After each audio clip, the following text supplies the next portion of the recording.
finally finishing off Team Chaotix. This ended a lot sooner than I thought it would.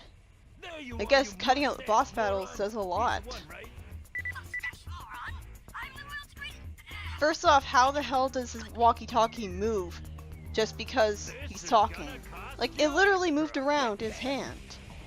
I guess it's supposed to be cartoony, but that still doesn't make any sense to program it to do that. And I get, like, Espio's lines show that he was suspicious there, but it really makes Espio and Charmy look like complete and utter morons that they didn't figure him out just because of his reaction. He literally said, "I'm the world's..." It's like, really?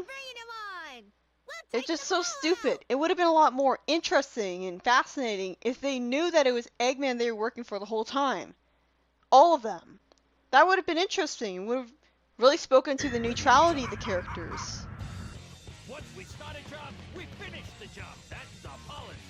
We're Team Chaotix. And that's another good establishing character moment. There's a lot of them for them. Why do they have to not get detected by the enemies? Every other team can get detected by the enemies. It just, all of their missions are arbitrary. Every single one of them. Rail Canyons doesn't really count because it just goes to the goal ring. It's not a mission. That logic, everyone has a mission. But yeah, the problem with this stealth mission is that there's so many instances where you have to go past robots and you can't even attack them. Like, sometimes you can get away with attacking them with Thunder Shoot.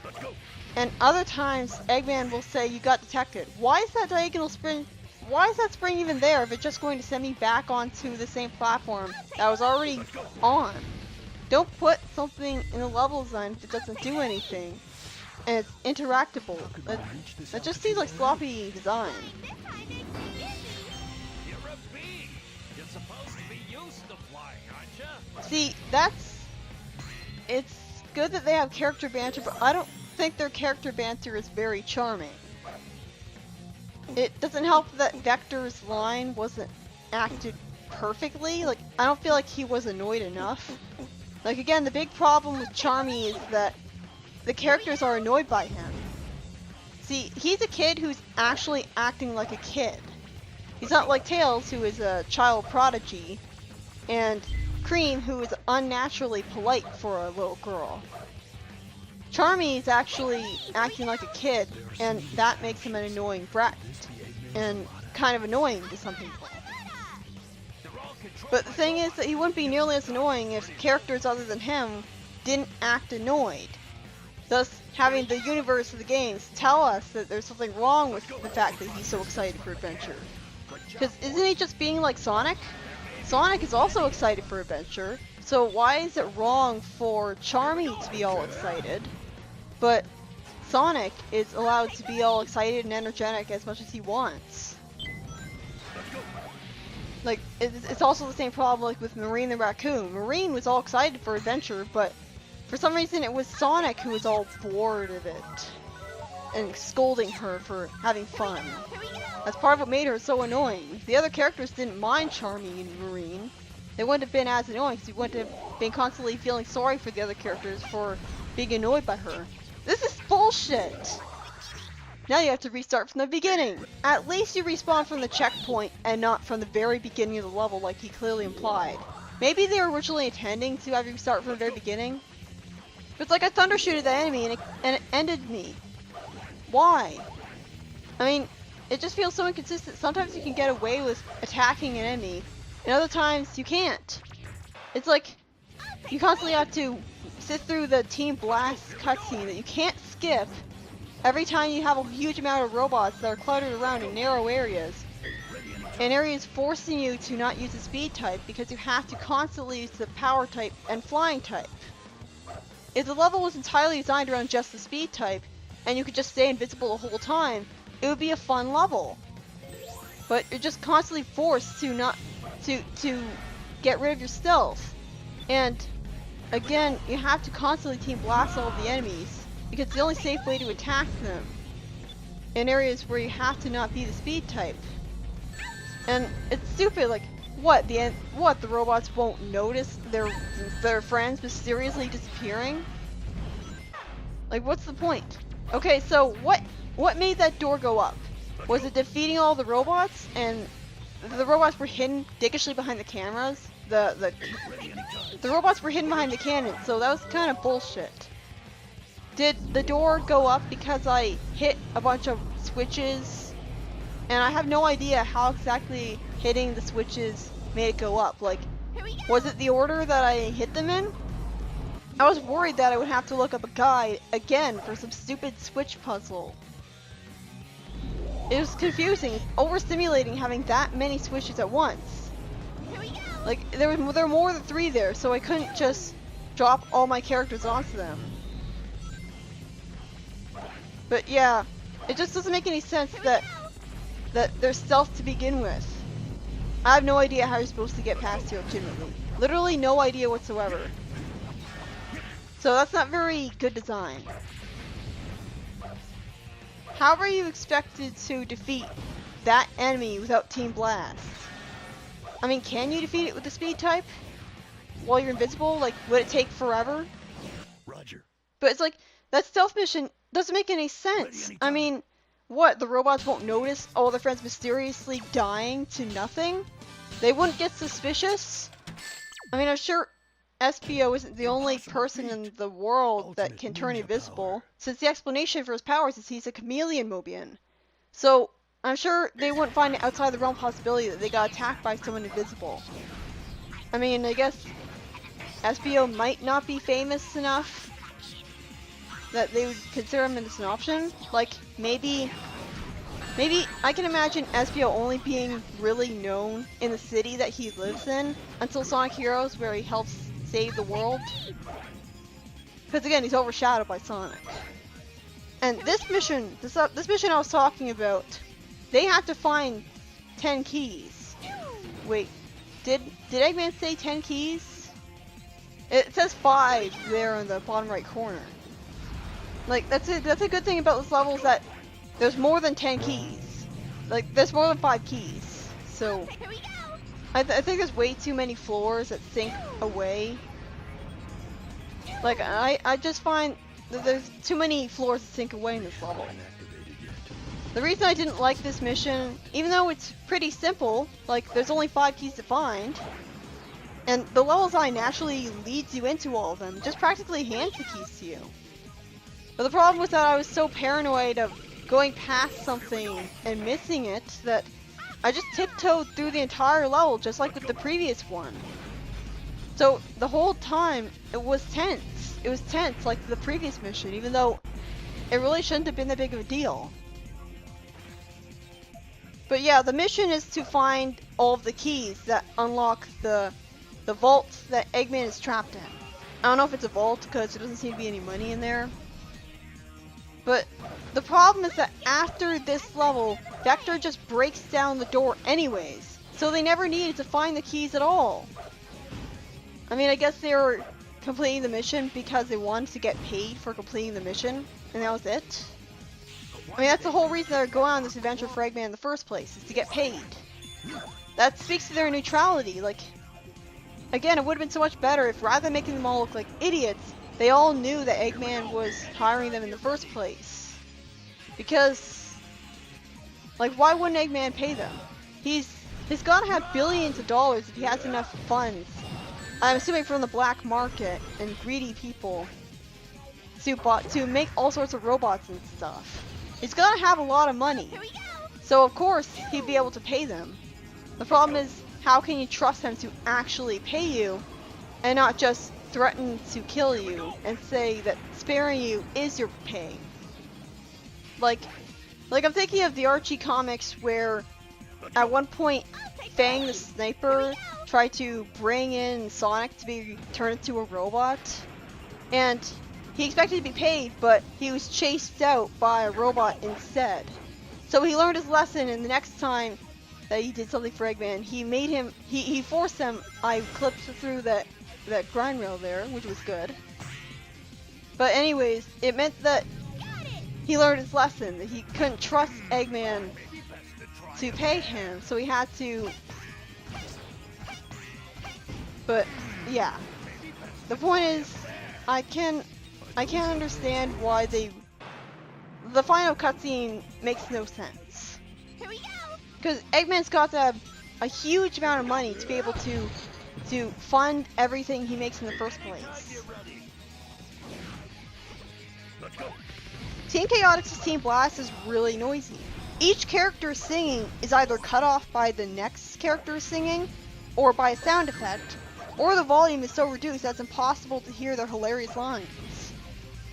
SBO sings about being a dark and edgy ninja. Charmy says bee a lot and talks about having lots of honey. Okay, like that's just stereotypical, like just because he's a bee doesn't mean that he's going to be obsessed with honey and the fact that he's a bee. That doesn't make any sense. Did he grow up not having any bees around and so that's why he thinks him being a bee is such a huge deal that he has to constantly say bee and honey a lot? That's like if you met a human that constantly made human puns. It doesn't make any sense. But yeah, Charmy apparently has an obsession with honey just because he's a bee. And Vector just says his name. Just brags about himself. SBO's singing is very cringeworthy sounding. Charmy's singing is very screechy and yet still got a chuckle on me. And Vector's singing is the best, but still pretty mediocre, and he sounds like he has a Texas accent to it. Does Vector have a Texas accent? I never really noticed. It's not extremely pronounced like with Bunny Rabeau, where her being a stereotypical Texas tough girl is her whole character. Aside from the cyborg thing that she angst about, that's literally all there is to her other than that, right? I haven't really read the comics that much, but that seems to be all there really is. Yay! Why did these lasers have to come back? It's boring constantly flying over them, and you don't want to put too much trust in the rail switching to not kill you, to do it legitimately and thus make it actually exciting. Like, I guess that's an action set piece of the level, but it's, again, too tense because it's too easy to die in it, like in Ocean Palace's boulder chase sequence. But yeah, like that is pretty cool that they actually bothered to record characters singing actual lyrics for Team Chaotix, Team Blast. And it makes sense that they cut it out because it would just make it last even longer if every single character had full lyrics. Instead you just hear a few words from Charmy and Vector screaming at the very end of it, yeah, and the other character, I forget what SBO says, like in the actual Team Blast and not in the cut lines thing.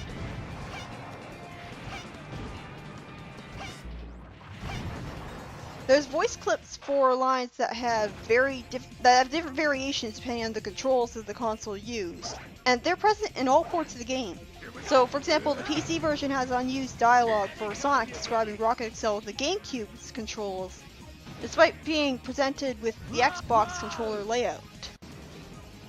Okay, I like how there's still idle animation lines, even in this game. But yeah, this ramp shouldn't be there. It's just confusing. It just tricks you into trying to aim for it rather than trying to land on the actual grind rails until you fall to your death. I think the second time I played this level, I actually hit the ramp and I went into rainbow rings. It's harder to land on the ramp than it looks. All right, leave them to me. There's cut voice clips of every character calling every character on their team. There's also cut voice clips of Team Rose and Team Chaotix explaining how their Team Blast work. They're called Flower Festival for Team Rose and Chaotix Recital for the Chaotix. The only point that they would have actually said these lines is the final Whale Island on Seaside Hill, which neither Team Rose or Team Chaotix actually go to. Only the GameCube variation of the lines was recorded. So I guess they just say press Z and not press whatever button that you use other than Z for the other controllers. Looks like we're in jam, boys. Ew, God. Those lines are They're hilarious. Bring it on! I will show what real evil is.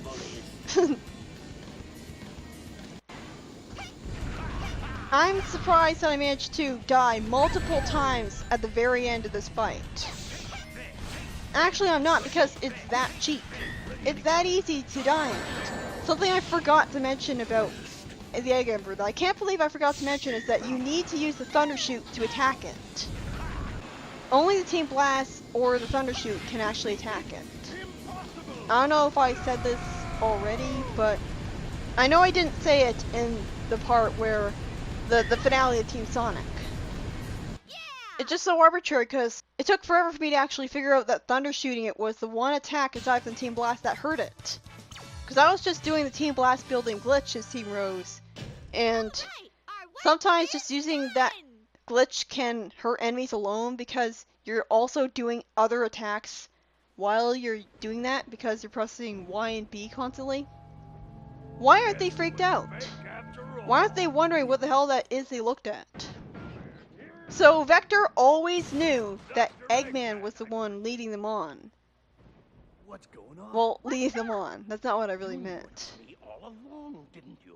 It's all part of being a good detective. Were we fooled that easy? So Vector is shown as pretty smart, and the rest of them are shown as completely brain dead stupid. How did they not realize it was Eggman's voice on Helium? Shouldn't Eggman's voice be the most recognizable voice in the world? I will pay you. Some nerve.